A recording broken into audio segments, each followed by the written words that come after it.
tell a rather dark story. This is not one of those stories that pretends to be scary. I found this story to be genuinely frightening. I'm saying this because I just want all of you to know what you're in for. Rules by Anna Starobinets, published in Russian in 2005, translated into English in 2010.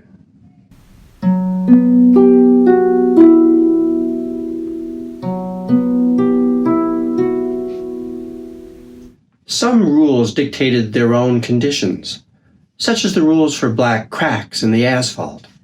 They were a threat. The cracks came too often and destroyed his whole rhythm. Sasha pattered quickly down the street, his sweaty hands thrust into the pockets of his jeans. This is the way he had to walk. 4 short steps, and then the 5th, over a crack onto the right leg, again 4 steps, and again a black line taken with the left leg. Cracks could come at the 3rd and 2nd steps, and Sasha would brake sharply, stumble, and then change legs spasmodically. Still, he often stepped over with the wrong leg. Then he would speed on in horror, trying to spot the cracks only out of the corner of his eye. He tried not to peep into them under any circumstances. He tried not to see the candy wrappers, shards, coins, and tufts of dusty grass that were crammed inside. He tried to see only the black lines, the sharp boundaries he was not permitted to touch. In the metro, the rules suddenly altered. The regular squares of apricot tiles that paved the platform played a different game. Their edges had to be stepped on, and more than that, stepped on in such a way that they were exactly in the middle of your soul. Movement became easier. Lines came frequently now, but regularly, and you could adapt to them. Somewhere around halfway, the squares suddenly released Sasha from their tenacious geometric grip. The silent voice that administered the game, the voice which was never wrong, confirmed it almost tenderly. You may walk as you like. This break was absolute freedom. With trust, Sasha removed a foot from a boundary and carried on with a skipping step, trying to look only up or to the sides. His father took him by the hand, and they stepped across the narrow darkness between the platform and the train door and entered a carriage.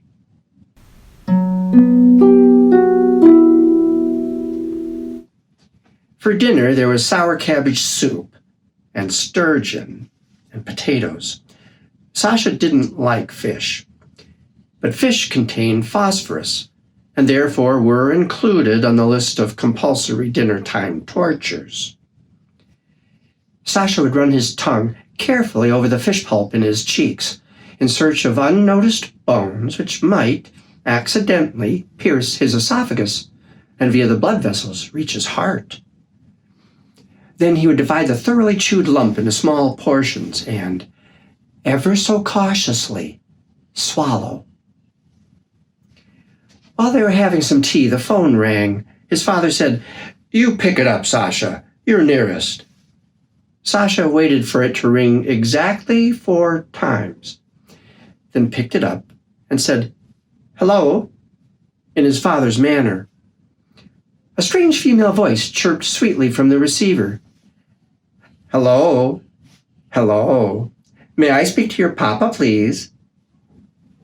His father finished chewing a piece of nutty wafer cake and then placed his contented face up against the receiver. "Hello?" "No, you've got the wrong number." "Yes, try that other number." 5 minutes later, the song "To Eliza" began playing from the pocket of his father's trousers. "What now? I am quite worn out." "Yes, hello." "Oh, good evening, Victor Alexeyevich." "Yes, I've got all the documents ready." "Well, if it's urgent, I can let you have them today." His father's voice went quiet on the other side of the tightly closed kitchen door. With a clatter, his mother put the lid back on the saucepan of soup and put it away in the fridge.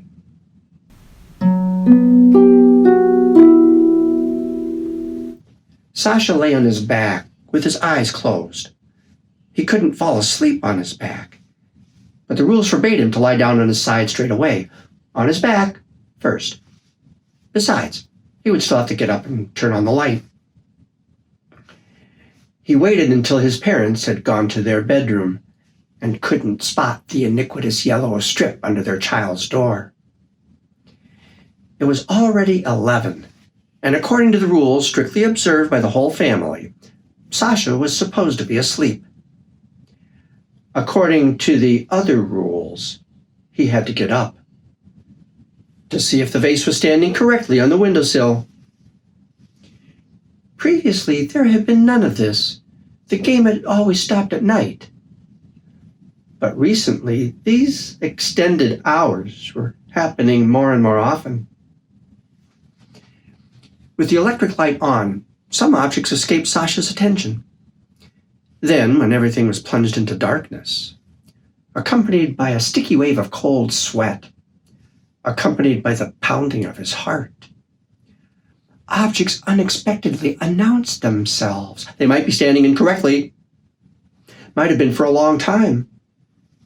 Sometimes objects came to mind that he hadn't adjusted for several days.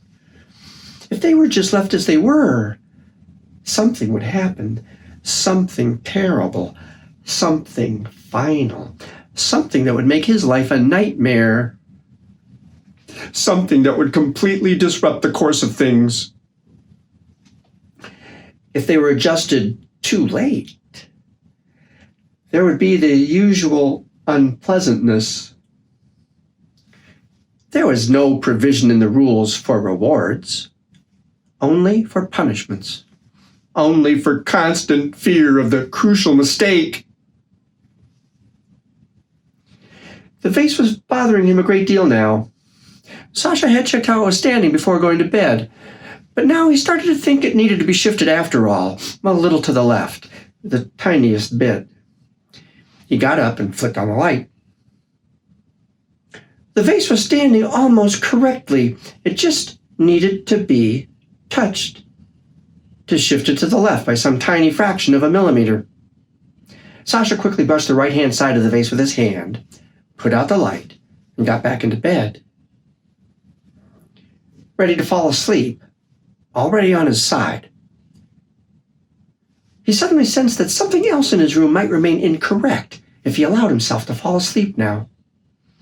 Again, he got up and put on the light.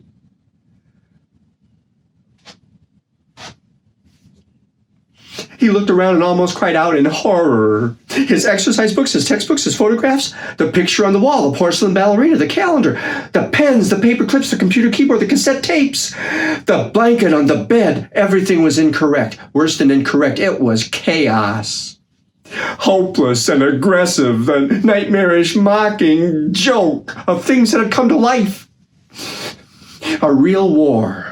Started by pencils, rubbers, the marks on the floor, the curtains at the windows, the shadows on the walls.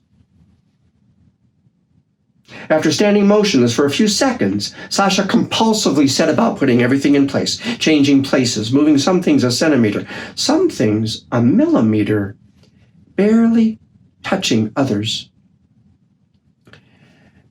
His mother appeared at his door, tired, bad-tempered, and without her makeup. "Why aren't you asleep? What's going on?" Sasha mumbled, almost inaudibly, "I'm looking for my exercise book." Running over to his mother, he hung on her neck and buried his face in her red hair. Her hair smelled of cabbage. Imperceptibly, he adjusted her beaded hair clip with his hand, carefully brushing the left side with a finger. He saved his mama. Sasha went back to bed and 30 minutes later leapt up again. Something still remained to be done. He thought about his mother and father and how they were asleep in the other room. The other room which was certainly incorrect. He waited a little longer. Then, stepping over the parquet floor with icy feet, he headed for their room. opened their door slowly, turned on the light, then rushed to the sideboard, to the bookshelves, to the pile of magazines. He moved quickly while there's still time, before his mother, shielding her eyes from the light with her hand, could make out what he was doing, before his father leapt up and pulled him, screaming and wet with tears, away from the window blinds. The window blinds which had to be, absolutely had to be, adjusted. The next morning, his mother made him tell her in detail about the game. She reassured him with her gentle words. The metallic sound of her voice managed to muffle that other voice, the silent voice to which Sasha had been listening for over a year. He evaded the sticky maternal kisses and the importunate hands which kept trying to stroke his cheek. With relief, Sasha agreed that there were no rules, and that he himself had invented them, and now he just had to stop observing them, and that was that. On his way to school, the cracks in the sidewalk proved a greater torment without the rules than with them. Hunched under his rucksack, Sasha stepped on the crooked black lines and felt that he might possibly be killing someone or hastening some catastrophe. But on the way back, it was already easier. In a couple of days, the cracks no longer seemed to him simply cracks, but already harmless, overthrown enemies. He stepped on them brazenly, with malicious delight. He knew he must be tormenting them by refusing to play. But the judge in this game already seemed to have awarded victory to him. No one punished him for ignoring the rules. There was no thunder and no lightning. Sasha was a bit uneasy as he spent his first evening without the rules. No fewer than 100 objects crowded in disorderly fashion on the table, on the cupboard, on the shelves, and the windowsill. Surprised by his disregard, they remained in the most incorrect positions, unpunished. They waited for darkness and began threatening. They got sniffy and hinted that the crucial mistake had already been made, and that its inevitable, irreversible consequences would come soon, bringing ugly distortions to the world. This would not be one of those comprehensible calamities. No. Events at first glance unimportant and even pleasant would simply transform themselves at any moment into an ugly serpentine chain, which would lead to the catastrophe and then the end. Sasha pushed back the edge of the blanket, but remained lying down. To get up now would mean to admit his utter defeat, or if Mama was to be believed, his cowardice. After all, what could be more stupid than leaping out of a warm bed to move a pencil box 5 or 6 centimeters? To calm himself down, Sasha put his cold, sweaty hand inside his pants, counted to 3, stopped, counted again, then stopped on the count of 3. Suddenly he pulled his hand out in horror, hunching up, swallowing his tears, and breathing quickly. He had forgotten to call off this part of the game. Counting to 3 was no longer compulsory. He must stop doing it.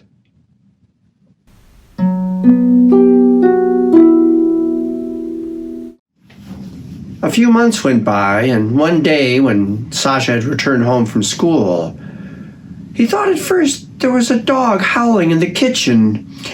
Maybe it had run away again from their neighbor and somehow found its way into their apartment.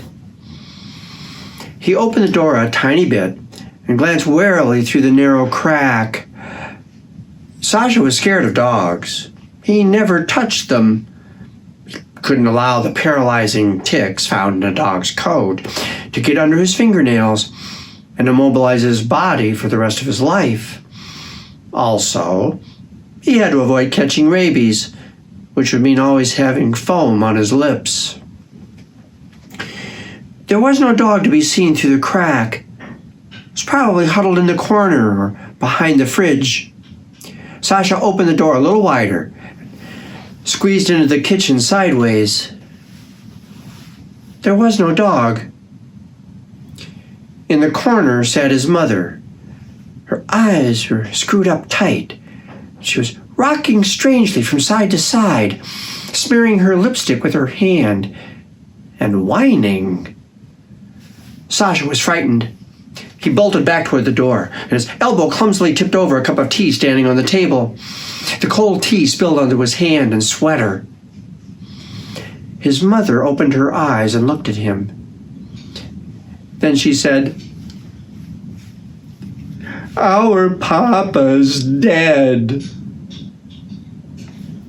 Sasha turned and went into the bathroom. He washed his hands very thoroughly with soap 10 times, even though he hadn't touched a dog. His mother didn't cry at the funeral. She didn't cry later on either. Sasha understood that his father had died in a car accident. He also understood that his mother was prevented from crying by the dead woman whose twisted body was also pulled from the wrecked car, smelling of perfume and blood.